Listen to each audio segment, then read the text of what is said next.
the clock for this one. Yeah.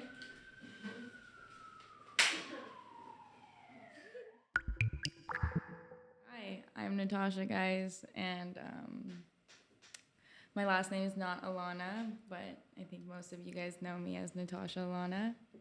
This is my best friend, Sophia, and I brought her here for emotional support.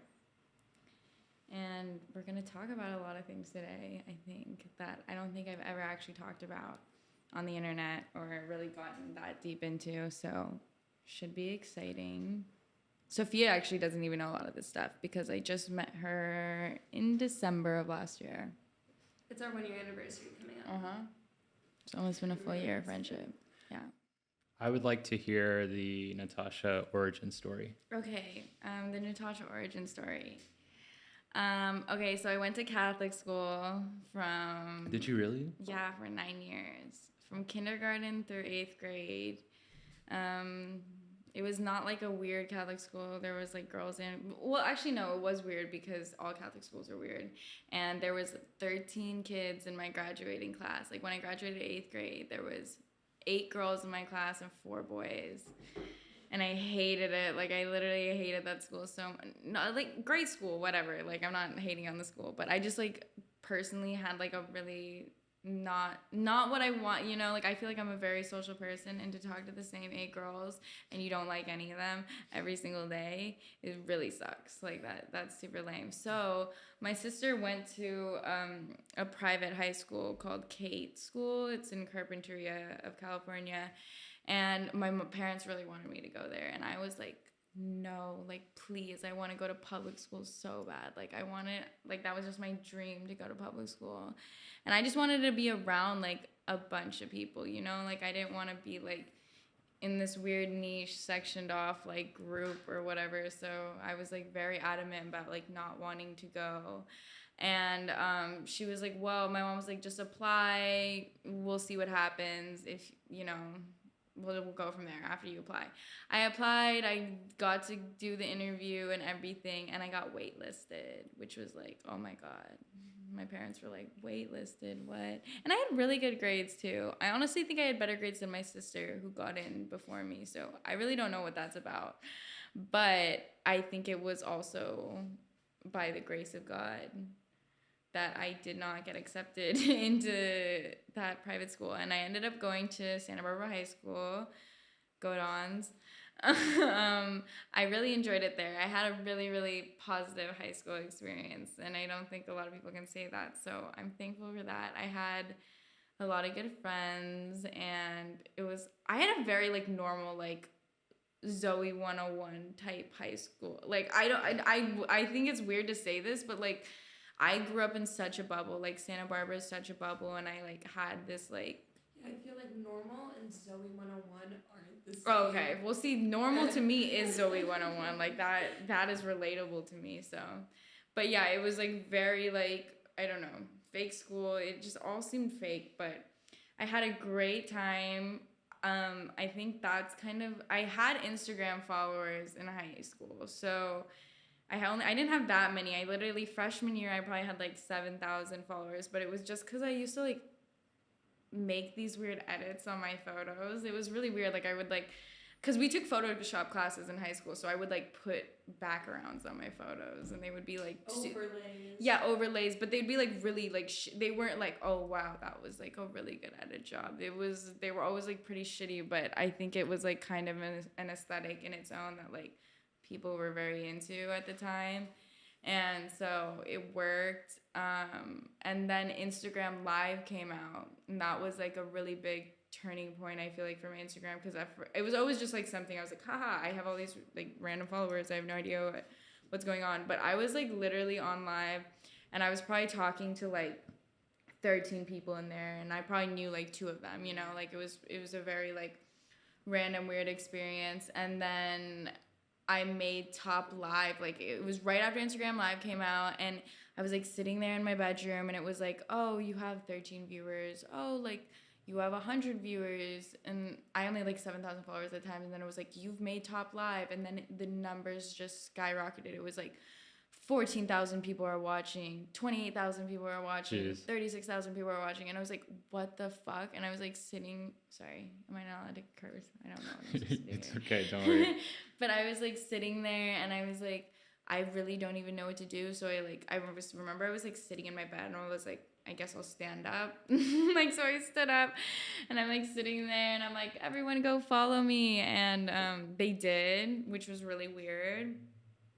And that kind of was like the point where I was like, okay, now I have like a good amount of followers. I probably had like 30K at that point, and I was like a freshman or a sophomore. So like, I don't know, like it was very like I experienced it at a very early age, and everyone in my high school was very like, oh my god, like, you know, like it was a big deal. Like if for some reason it was like a very big deal back then.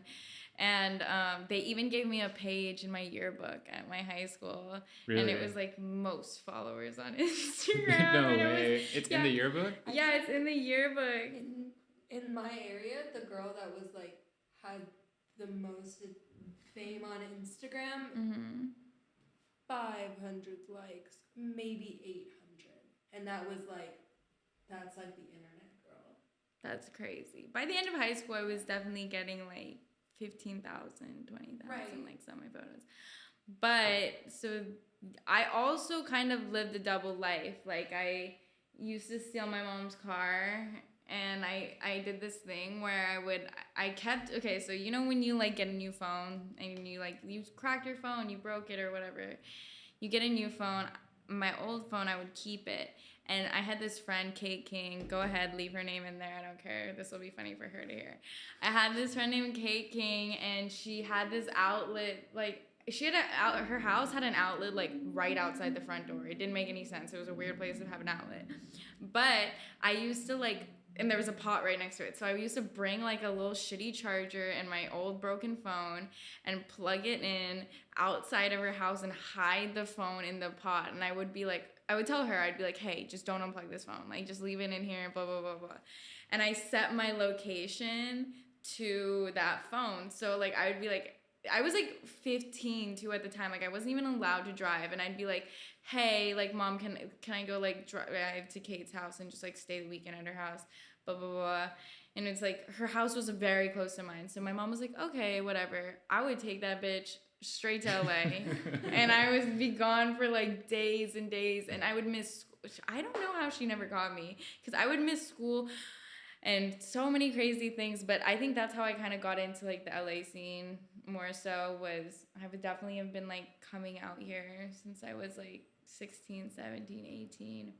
And so now that's why I feel like I am a little burnt out from the LA scene at such a young age. I just turned 21 this year, so I can legally drink now, but I have no desire to ever drink ever again in my life. You're done with it? I'm so done with it. I hate drinking. I think alcohol. I feel like a toddler when it comes to alcohol. Like, it tastes. I'm like, ugh. Like, you know, if you take a sip and then you like make that gross face, that's me now. How do you think like growing up in a Catholic school, like that environment, like has affected you? Do you think that any like impact on your behavior? It definitely did affect me. Well, I guess I wouldn't really know how it would have turned out if I didn't go to Catholic school, but me personally, it's not that I'm like, I have a problem with saying I'm like atheist or like I don't believe in anything, because that's not true. I do believe in some sort of like energy. I don't even want to like, I don't want to like put any defining words on it, like not even like a higher spirit or anything. That's not what I'm talking about. I'm just like, I believe in energy and like how putting out good energy and being a good person and like, you know, trying the best that you can, like that energy will come back to you or, you know, transfer to someone else. And then, you know, energy never dies, you know, it just changes. So I think that I have a good head on my shoulders in a sense where it's like, I know right and wrong, you know, that did church and like going to church and like doing the whole religion classes, like I understand like, you know, what it means to be a good person. And like, I think that a lot of religions take it a little too far and make it too specific when I don't think it definitely should be. But I think, I mean, I'm very appreciative of like that education I had. And I think that I was always like, my religion teachers never liked me because I would always be asking all these questions like, well, I do this now too. I'm like, well, that doesn't make sense, or this doesn't add up. I do that in movies, and people hate going to movies with me because I'll be like, plot hole, that doesn't check out. Like, I just recently saw Clifford the Big Red Dog. It came out recently. It was a really great movie. Like, oh my God, I cried 3 times. I also was on, like, I was microdosing shrooms when I watched it, but great movie. And I cried 3 times. But wait, where was I leading to this? Oh. Go ahead. Wait, I was trying to circle back to something. We were talking about, like, religion and like energy, and then we got onto Clifford and microdosing. No, it had. And I think that's what it's all about. It had a full connected. circle moment, but it's just not hitting me right now. Well, great movie. This is an ad. You know, like what I was gonna say is like you said you went to Catholic school, and then like after that, like your behavior was like pretty rebellious. Do you think the contrast between the two is because of your background? Oh, for sure. Like, I definitely think that, well, I think that it was also, okay, so less from my schooling, but my mom has always been very, like, cool with me expressing myself how I want to, using social media, letting me dress the way I want. And I think that my mom has always told me that, like, you know, there was other parents who, like, came up to her at the time and they were like, oh, you're gonna have you seen what your daughter is posting on Instagram, or like things along those lines. And I think that it was more so I felt I wasn't trying to do it to be like rebellious because I was like in a Catholic school, but I was just more like, well, my mom lets me, it was kind of like my mom like lets me express myself and lets me do this, so like I have, you know, like it let me feel very like open to be like, okay, this is like a form of expression for me, and like this is how, and like I feel like a lot of girls my age at the time, which honestly might have made sense, didn't get to do those things, and I feel like they then had like it was harder for them to like find themselves, and they're like now I just at this point in their lives just finally like finding their own style or whatever. And I feel like the fact that I got to do that at such an early age and be like, oh, I like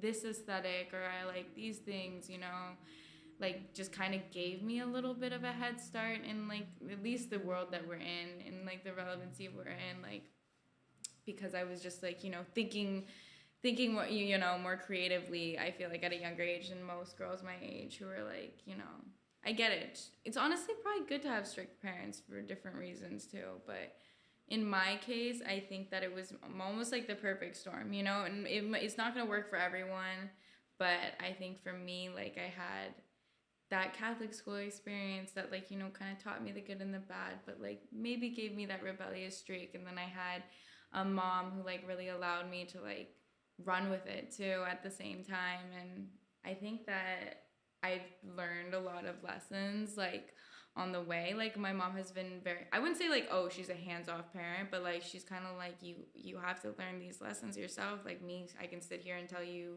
not to do something over and over again, but until you like live through it, you're not really going to understand why you shouldn't do that. So I think that in doing that, like, yeah, I've been through a lot of weird situations and, you know,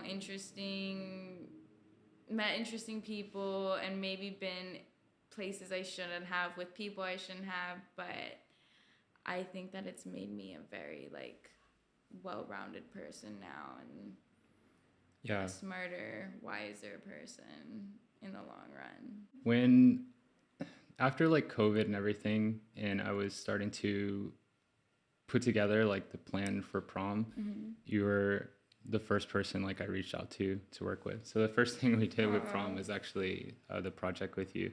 That's so exciting, guys. Yeah. This was like my first very like, you know, like I've always like had the plan to do it, you know, but I think it was the first for both of us. You were getting prom together, I was figuring out my thing, and it was like stars aligned. Everything came together like perfectly. It totally did. Mm-hmm. Yeah. It was really cool. I remember you said that too when I reached out to you. It was just the timing, everything kind of like lined up perfectly. Yeah, because it was just kind of like I was at that like breaking point. I mean, I love modeling, don't get me wrong, but I have been doing it to the point now where it's like I used to love shooting. I used to be like, my roommate right now, Jameson, I went to high school with her. She's an amazing photographer. She's going to USC for photography right now. But she used to like take all my photos, and she like every second I got, like I'd be like, come on, let's like go drive here. Let's drive all like 45 minutes into the mountains or where the flowers are, and let's go take pictures, or let's go into the ocean in the middle of the night. And I've definitely lost, I feel like, a little bit of that drive to shoot, as I feel like I do a lot of work shoots, so like creative shoots, just, you know, like the free time I have, I'm like, okay, I don't want to take more photos right now. But that's why I feel like I was kind of at this like turning point where I was like, okay, it's not even a job you can have forever. Like model, there's like an age range, I feel like, where it's like a career that you can like, okay, this, I can support myself, you know, just doing this. But I wanted to like expand beyond that. It's like, that was never my plan. Modeling was never my plan. Even from the get-go, like I didn't know what I wanted to do. I went to school for product development, and I went to FedEm in LA because I also knew I wanted to do something creative, and I did like fashion. But even then, like, I don't, you know, like I still now I severely don't know what I want to do, but I think that's okay. But yeah, so I think that this opportunity and like prom and my brand, like everything coming together, was a step in the right direction, definitely, and a step towards like my bigger goals, and like kind of doing something that I'm going to be proud of later in life, you know, and not just taking a photo in front of a camera, because I mean, honestly, everyone can do it. And I know, I think it's just a confidence thing, you know, like the girls who feel like they can't do it or whatever, they can get there, you know, like everyone can get to that point where they're like comfortable in front of a camera. So I think it's definitely a fun career, and I don't take it for granted whatsoever. I know it's like a lot of people's like dream job, you know. So I enjoy the fact that I get to be a part of this world, but I definitely am grateful for prom and you, for sure, for like letting me kind of step out of that box and like do something different as well. I'm grateful for you too. Yeah, for sure. Guys, I love Avery. Avery and I'm like the worst. I'm probably the worst person to work with too. That's not true. It could definitely be that.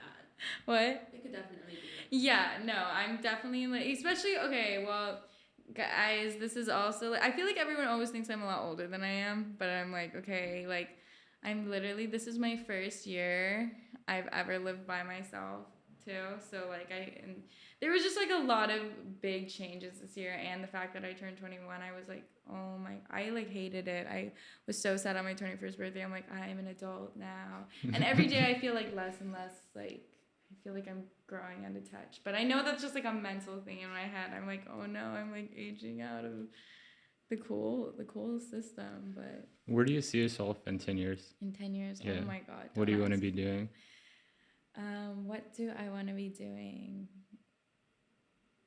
I'm definitely creating still. Like, I know I've never known what I want to do. I still don't, but I know it's something creative. I know it's making things. I know it's, you know, coming up with ideas and just fun things.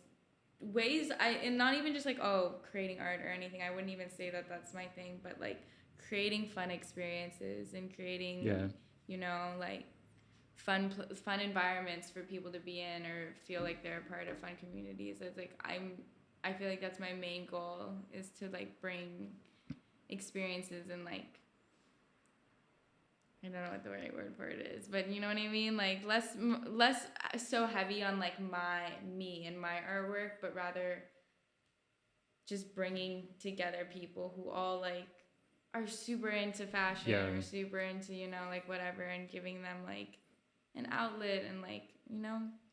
I think that's one thing people don't know about you. Mm-hmm. Most people don't know about you. It's actually like you're doing like a lot of stuff behind the scenes, like connecting people together. Mm-hmm. You're always like going out of your way to like put people like in touch. Yeah, for sure. I think that's like, I mean, I feel like I'm so blessed to have so many talented friends. Like I feel like I have insane friends who are like so good at what they do. Like, I don't know, I'm just thinking about like some people like Clip. love Clip to death. She makes amazing music. She's the cutest, sweetest human ever. Kim, she's a DJ. She's our friend. She's amazing. I love Kim. Yeah, I know Kim. Alligator Jesus. Alligator Jesus. Wow. I know him too. Big shout out to Alligator Jesus, for sure. But definitely. Oh, that kind of leads me back to where do I see myself in 10 years? I could see myself being a DJ.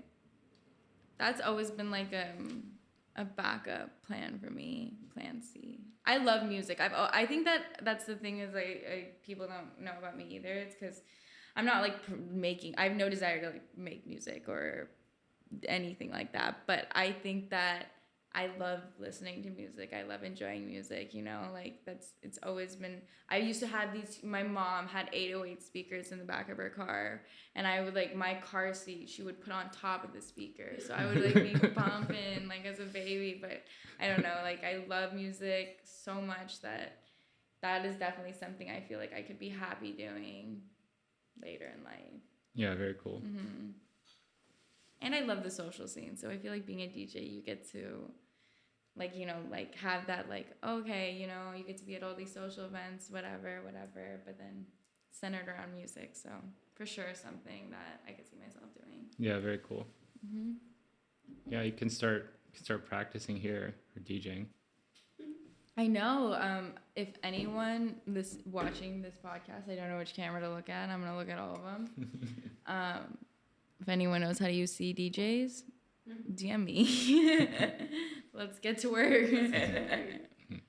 Fucking Paris Hilton. Yeah. Diplo. Shout out Diplo. Yeah, amazing DJ. Love him. Great Grammy party host. He had the best amazing catering staff. We got invited. Diplo. Yeah, me and Sophia got invited by Diplo to his Grammys party, and I was like, okay, whatever. I didn't even know what to wear. I think we just wore really crazy outfits and then sparkly shoes, and we're like, Grammys, that's okay. We wore nice shoes. And then that's all you need. It was honestly a bunch of adults. Like, I'm an adult, so I feel like it's weird saying that, but I still feel like I'm 17. So to me, it was us in a bunch of. You were 20 at the time. I was 20 at the time. Okay, so I felt like I was in a room with a bunch of adults. And it was like, you know, one of your parents' friends' parties, and you're just like kind of wandering around. But me and Sophia took a seat down at like the biggest dining room table ever. It had like 70 chairs, and we were the only. Everyone else was like, you know, like walking around, talking, and like sipping their little drinks. I don't drink alcohol. I hate it. So me and Sophia had ourselves seated at the dining room table, and they were like people bringing out these plates of food. So good. We sat there and kept coming I was just like, give me another one, give me another one. Mac and cheese cup? Yeah. Great Grammys party. Thank you, Diplo, for the snacks. Tell me about the design direction for the collection. Okay, so for the sweatsuits, right? Yeah. Okay, so the sweatsuits, I am in love with sweatsuits. I wear sweatsuits everywhere, every chance I get. Like, I think that they're just, I love to be comfortable and still look cool at the same time, and I feel like a sweatsuit can really do that. I feel like that's the epitome of, like, cool casual, you know? But I don't know. I feel like I like statement clothing at the same time. So I feel like it was hard to take something that's like, okay, a sweatsuit is very casual, very basic. How do I make it more of a statement piece, you know? Like, rather than it like being like a runway piece or something. But I didn't necessarily want to do that. Right. So I think by taking my all drugs I do are safe kind of slogan and putting that on the front of the sweatpants and the back, like, kind of made it more like, I know like a lot of people like were like, oh, I would wear that if my parents like would let me, you know, like type of situation. But I'm like, that's kind of the point. It's like, I did a lot of shit that I think most parents wouldn't have approved of growing up and stuff. But I feel like those are the things that like made me me and like made me such a creative person. So fuck what everyone else has to say. Wear whatever you want and be comfortable at the same time. Where did the slogan come from? Well,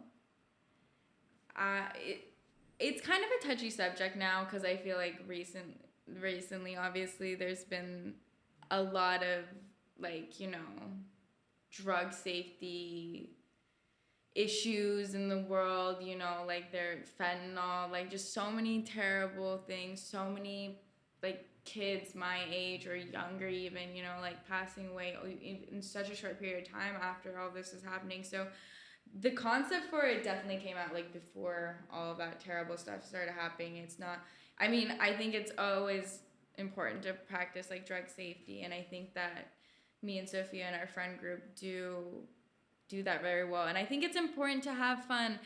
Like my parents, I did the first time I did shrooms was with them. The first time I did acid was with my mom. And so I think that and that like it made me feel so. She was like, I'd rather you be here at home doing them, and then if something happens to you, then I'm here, you know, like we can deal with it right here, you know. You're not like sweating, getting like stampeded over at a club or something, you know, or like passing out at like some random person's house, you know. There's just like so many. So I think that my mom like created a very like positive like drug environment. Not like, I don't want to say drug environment, like we were doing just drugs at the house all the time. That sounds bad. I know what you mean. Yeah. I want to talk about the Crying Girl shirt, the story behind that. Oh god, and this is kind of a messy story, but I'll totally tell it. Yeah, show the shirt. Okay, guys. I don't know where, this camera? Okay. Or that camera. Either way. Or both. So, I'll stand up for a second. Whoa, my shoes are really high. Okay, guys, so this is a picture of me crying. Oh, you can't hear me. Look. This is a photo of me crying and flipping off the camera. And I guess I don't have to tell the story behind the whole shirt, but actually I should, just because we're here and we're talking. But so pretty much when I was in high school, one of my best friends, his name is Nico Fairbanks. I don't know if we are going to bleep that one out later or not, but he was, you know, just kind of like a little rebellious kid, got himself into some trouble. But he was like one of my best friends. He took me to Coachella every year for like 3 years. Great friend. But point of the story is he told me one night that we were like, he was like, okay, wait. I don't even know how to start. There's so many elements to the story. Okay, first of all, my friend got one of those like breathalyzers for your phone. This is in high school, so guys, everyone drinks in high school. Like it's okay, whatever.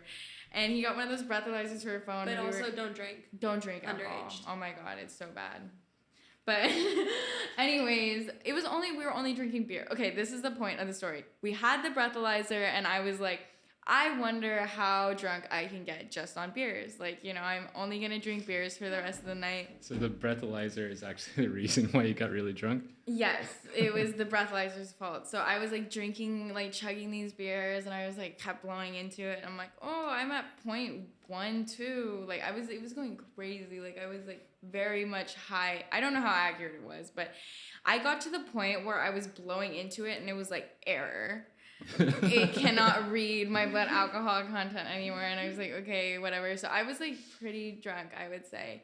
And then my best friend Nico's there, and he breaks the news to me that, you know, yeah, shit finally caught up with him and he was going to have to go to jail for a year. And I was like, my best friend, like, no. Like, I was so sad. So I was like walking around this party, like I couldn't stop sobbing. Like I was, you know, like I was really sad at first, and then like an hour had passed, but I'm still walking around. Every time people, I'm still sobbing, and I look like this. This is what I look like.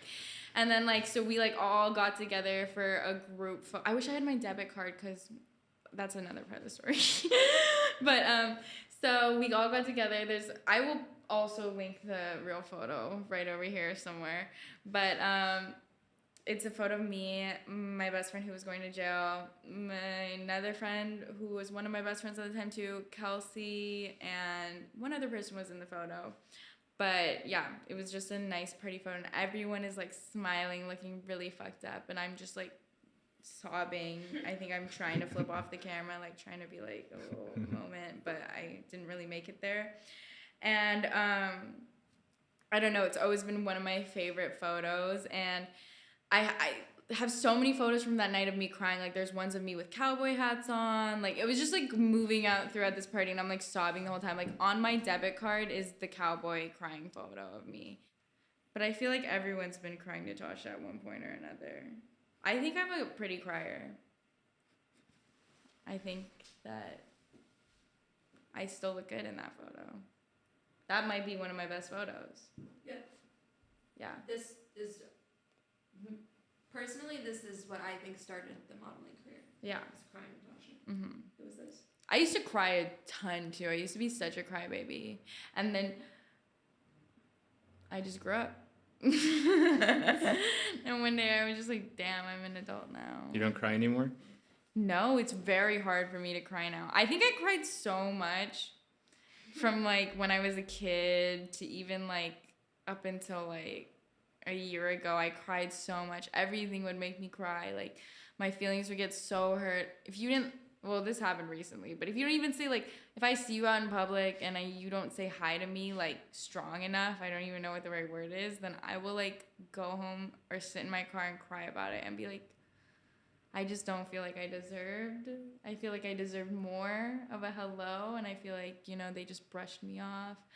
And yeah, like my feelings get hurt by like the smallest little things. So I used to cry about everything, but I ran out of tears.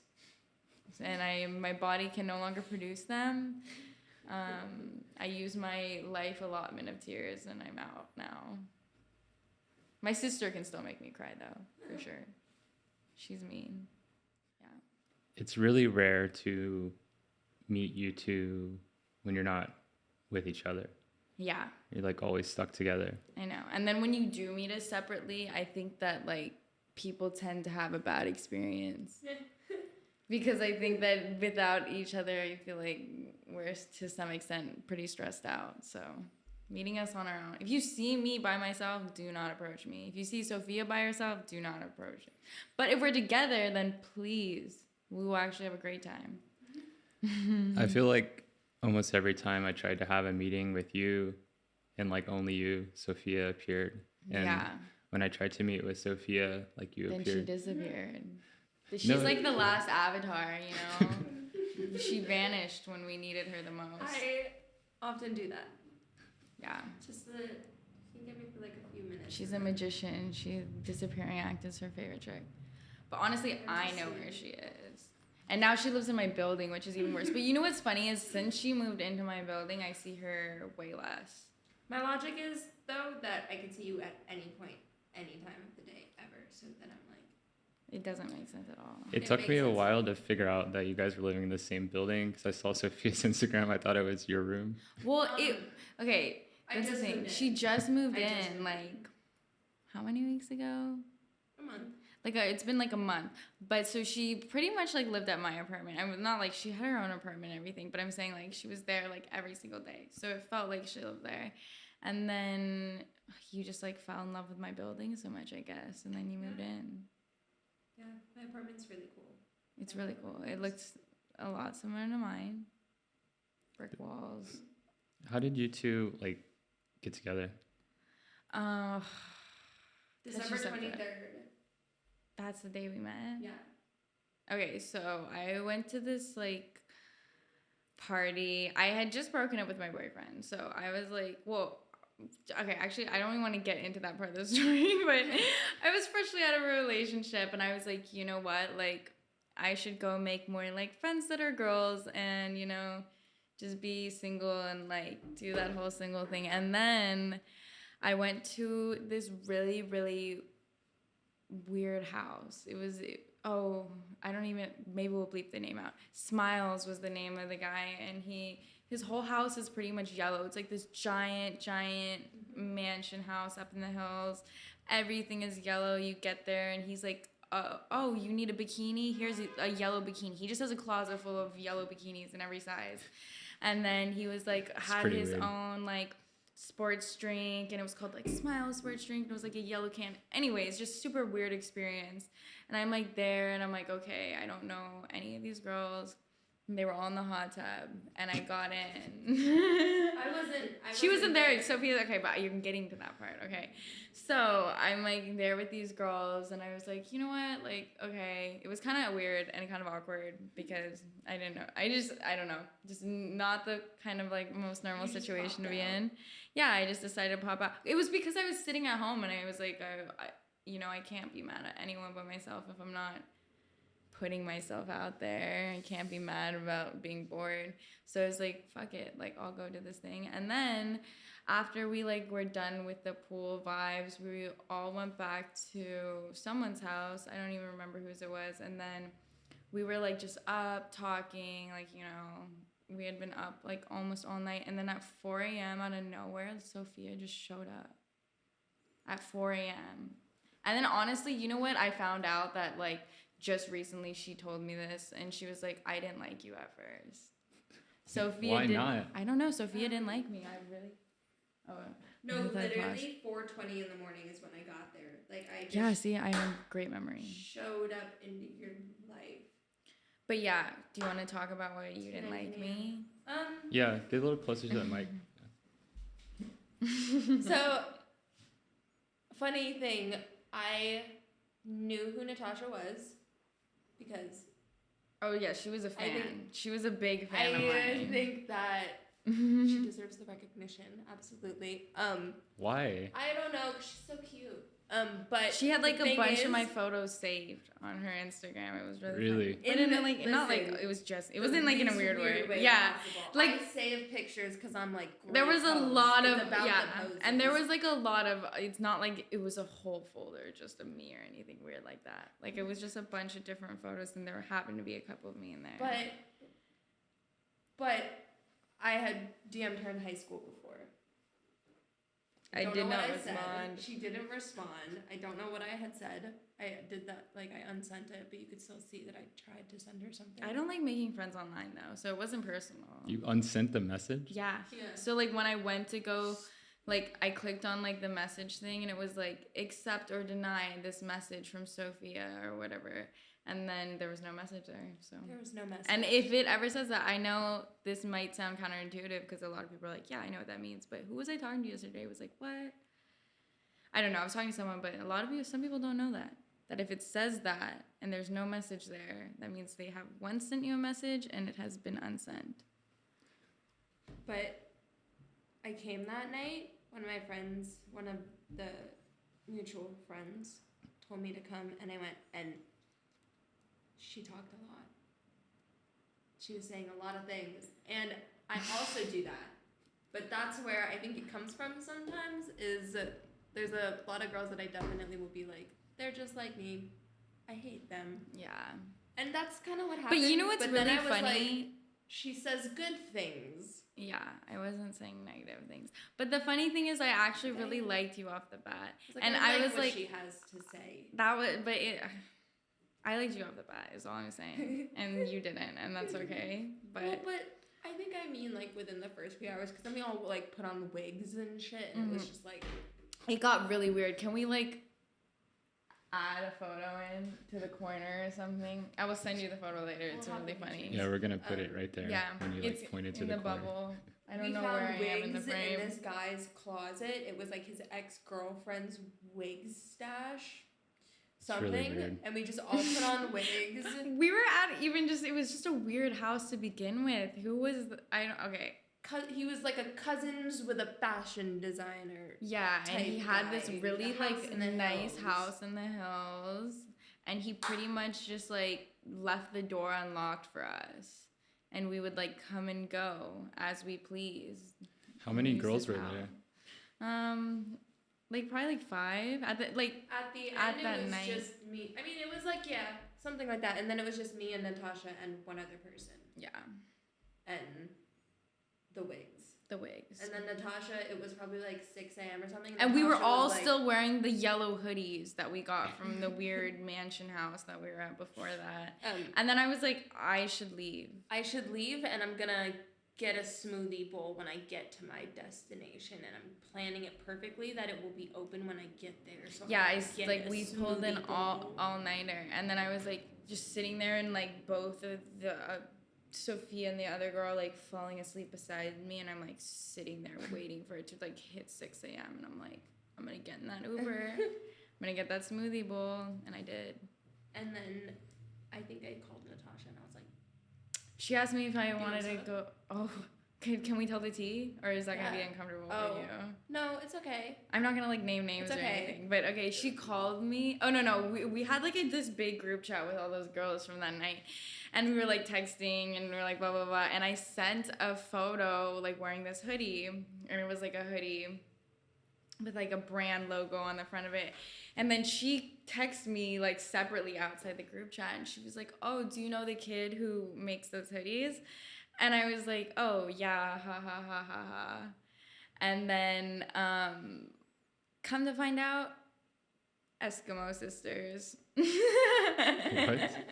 We both hooked up with the same guy, and she called me to like, but it was like in the past too. But that's how I was like, I gave so much respect for Sophia, because you know what, that was something that was like, I just had met her, you know. See, you can see I am a good person, and I don't do weird shit unless you do weird shit to me. Yeah. Then you don't have my respect. And she like went out of her way, like I didn't know her, and she was like, "Hey, I think I might have hooked up with a guy that you know, and might have hooked up with too.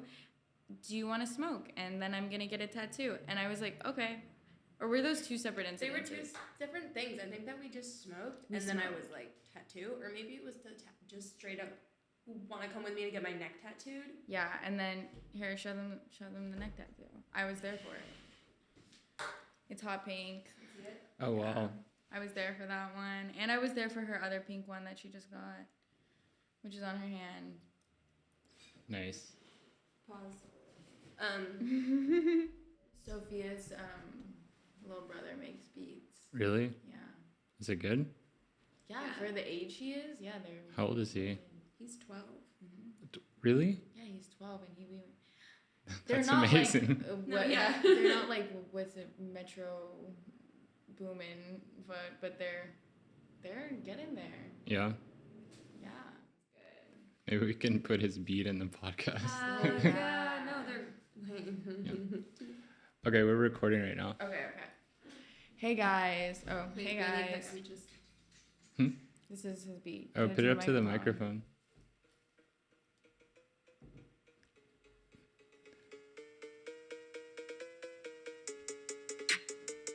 Hey. Wait, he's 12. Hop on the That's beat. cool as fuck. Hop on the beat, Natasha. I can't. I like to creative direct music, but lyrically, I'm not the person. How do you creatively direct music? Well, honestly, I think that I have a. See, this is just, I feel like, comes off as like me bragging or something. But I honestly think I have a very good sense of what is the hottest underground music. And I'm not saying like I can predict the next chart topper, no. But for the most part, I hate mainstream music. I haven't listened to the radio. We know. We're tapped in. But I also think it's because Sophia and I have so many friends who make music at this point. So, which is weird because I think when I first came out to LA, I very much so was like in the fashion scene. Like all my friends had a clothing brand. And now every single one of my friends has a hit song. Has an EP. Has a hit song, honestly. Is a SoundCloud. At least 1 million streams. Yeah, at least 1 million streams on SoundCloud. Most likely. Most likely. But every single one of your favorite rappers has been in either my DMs or Sophia's at any point given time. We can pull up the receipts. Even if you unsend them, we can still see. There's a lot of receipts. So many receipts. We see y'all. Everything. Sophia, shout out your 12-year-old brother making beats. Absolutely. He's going so hard. And I tell him, I'm like, keep doing that. And then he didn't for a little bit. He used to be a rapper. He would make songs. And they were like, he has a whole music video that my stepdad recorded. For Really? him. Yeah, my stepdad's like a cinematographer. So he like pulled out the lights and all the He worked cameras. on Star Wars. No. Just kidding. I take that back. That came to me in a dream. Who worked on Star Wars? I don't know. He did the Joker and Black Swan. You're Star talking Wars. about your dad right now? Yeah. He worked on the Joker? You know the picture of like the Joker on the stairs? Yeah. He took that. Did he really? Mhm. Yeah. Wow. He did The Wrestler, Black Swan, Joker. He did a few more, like Nerve and stuff. Mother. What's his A name? bunch of good ones. Nico Tavernese. Okay. Yeah. No, he's super cool. My parents are super cool. Cool dude. I met him. I met him earlier this year. Yeah. Super cool guy. Yeah. I don't think I said that Amazing many artist. words to him, but it's okay. He's a dad. It's like that. Is your brother's video on YouTube? No, I don't think it's out. I do have it though. It's unreleased. So. It's unreleased. We'll throw in a clip when my podcast. She will comes. airdrop it to your notes, but don't play it for anyone. Yeah. Okay. It's top secret. So, December 9th. December 9th. Oh my Pop-up. God. Pop up. Okay. So, Alani is a very, it's just starting. We're just kind of making our debut into the world. But I am very, very excited to talk about an event we're having on December 9th. I don't know if any of you guys were at my other event launch for my sweatsuits. It was here at Prom. So we're doing a very special pop-up here, and it's going to be the drop of my Crying Natasha tees. We're still discussing it, but I think it might be a pop-up exclusive, at least for a little bit, before we drop it on the website.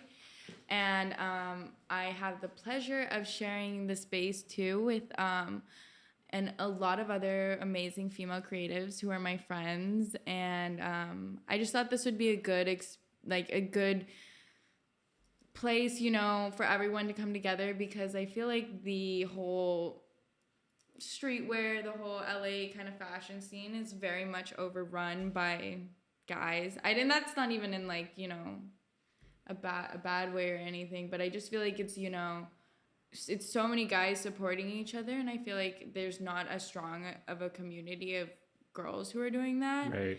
So I definitely think that this will be fun because I know that my followers will receive and want, and I feel accept all the other brands that are in here, and I think that goes for every single person who's going to be coming in.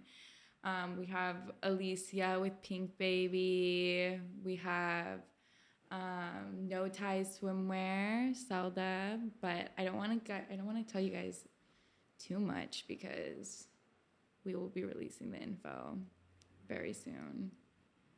But I'm very excited.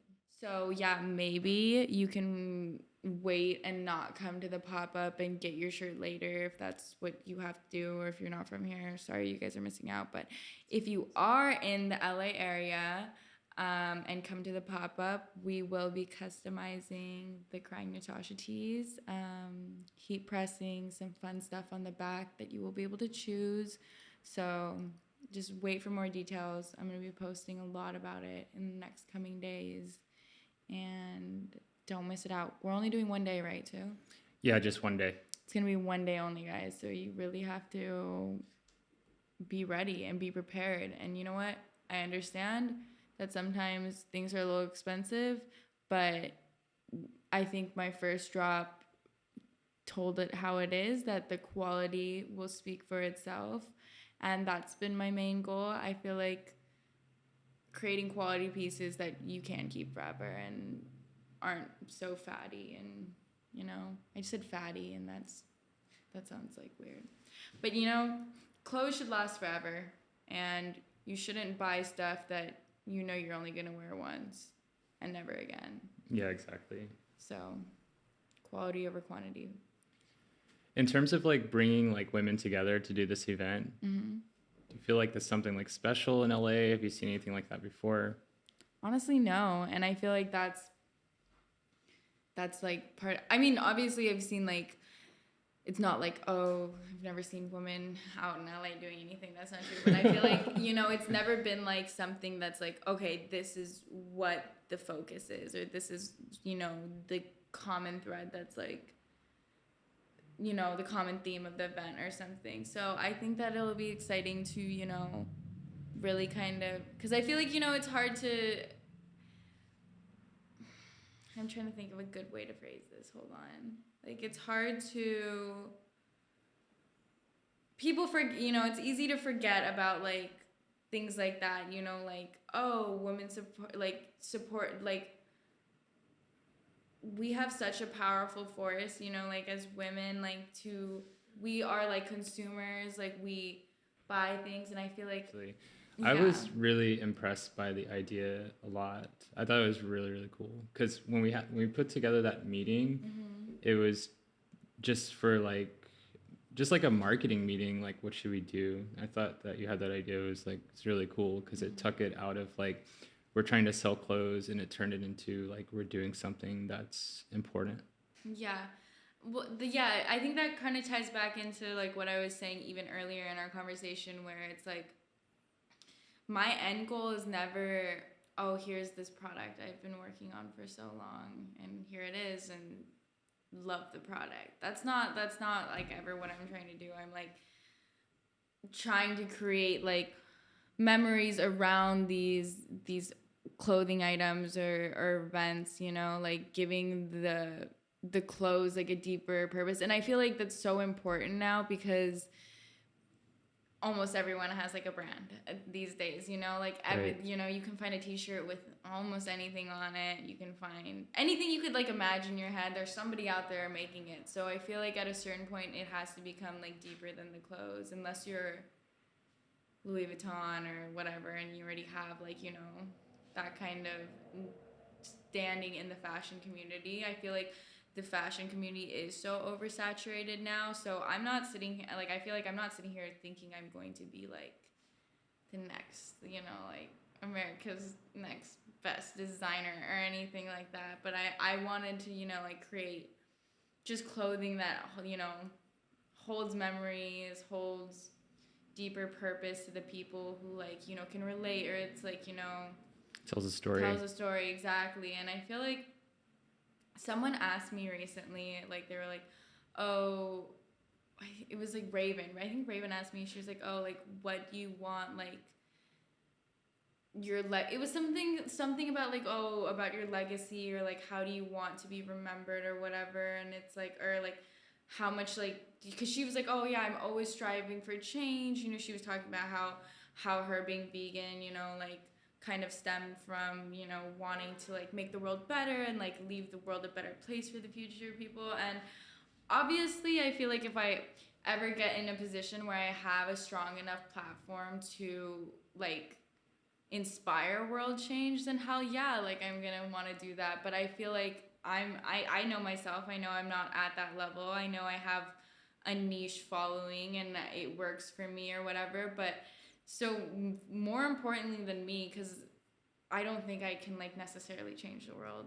I know that sounds sad, but I don't think of it as a negative way. But I think that my changing the world and like what's important to me is to like have as like strong of an impact as I can on the people around me, like just make sure like the people around me know that like I care about them and like that they're loved, and like that. Absolutely. That's more important to me than like having everyone, like keeping the oceans cleaner. And I know that sounds bad, but I'm just saying like in my like world, I like there's somebody who's in that position to make those changes and like, will be more helpful than me saying that, but I feel like in the position that I'm in, the most helpful thing I can do is just to like try to like uplift, the people around me and like create good experiences for them and have fun. And that's like my whole thing. Empower those around you. For sure. December 9th, guys. December 9th.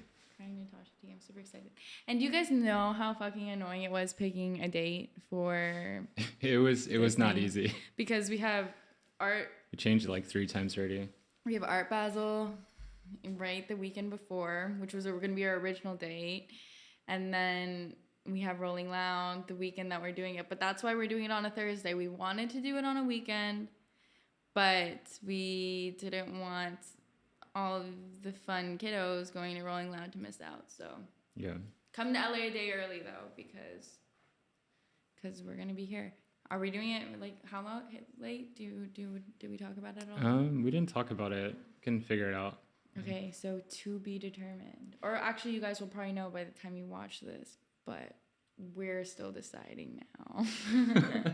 You should DJ at the event too. Oh my god, I would love to, but like for real this time, like I think not with somebody else doing it. Do you guys want to see? Oh, I'm also gonna link a picture of me DJing right there. Good. There's gonna be so many bubbles.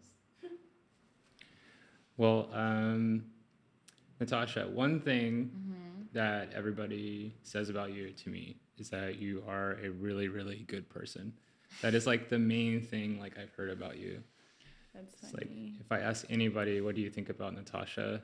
And they're like, Natasha's really good. She's a really good person. So, That's like really nice to hear. I feel like definitely I think that I try so hard to also like, stay true to that too, because I feel like with Instagram and everything, I was, even before we started recording this last round, I was like, oh, I'm like stressed out, like that I'm not even saying enough or not saying the right things, because it's like you guys can hear like me talk for like however long this is gonna be, like 30 minutes maybe, or a little bit more, but you guys hear me talk and you get to hear like 5% of my personality, it's like, and then people are going to make assumptions off of that. And it's like, I get so worried about things like that. Like since just being on Instagram forever, I'm like, I always want, because I don't know, people always like get the wrong vibes from Instagram. They're like, oh, she's like, stuck up, or she's whatever. And it's like, I understand it. Like I understand how easy it is to like prejudge someone online. That's why I don't put it past anyone. But then that's why I'm like, okay, I'm always trying to take it one step further and like go out of my way to like be that good person or whatever. So they're like, so it's not like, oh, I've had so many bad celebrity encounters, or like, people I really looked up to, and then I meet them in person. I'm like, wow, they're a terrible person, or they're so mean. But then it's like, okay, I also have to cut them slack and be like, not everyone can be the happiest person all the time. But that's why I really do try to be. I really try to be like that one person where I'm like, okay, this is how I feel like I wish I had been treated, like, I don't know, like growing up in the scene or whatever. So that's why I wanted to do this podcast, like with Prom. It's because of people like you and T-Rex and also Noah. It's like you said, it's like people have these perceptions of like who you are. Yeah. And then when you actually like sit down and like talk with you, just learn more about who you are, give like the full perspective. And I think it's important to tell that story.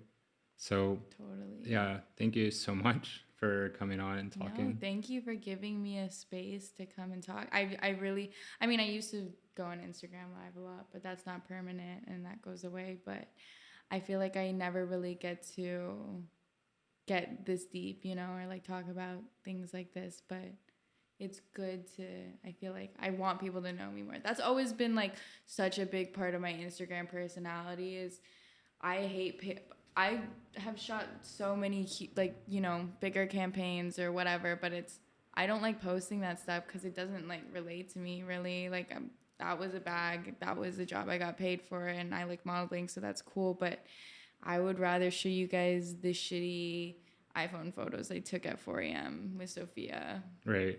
After we just like smoked 3 blunts and we're on just a rooftop. Exactly. Or in an elevator. Yeah, because then because we. That's real. Yeah, it's real.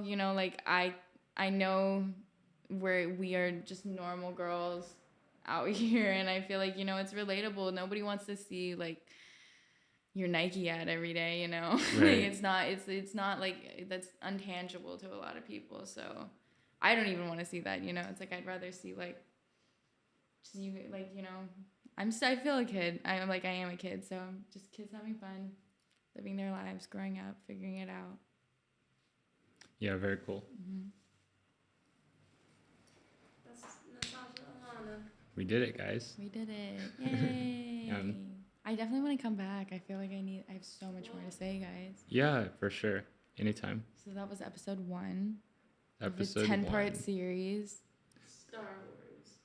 Yeah. Yeah, next time we can go into Sophia's origin stories too. Sophia's villain origin story.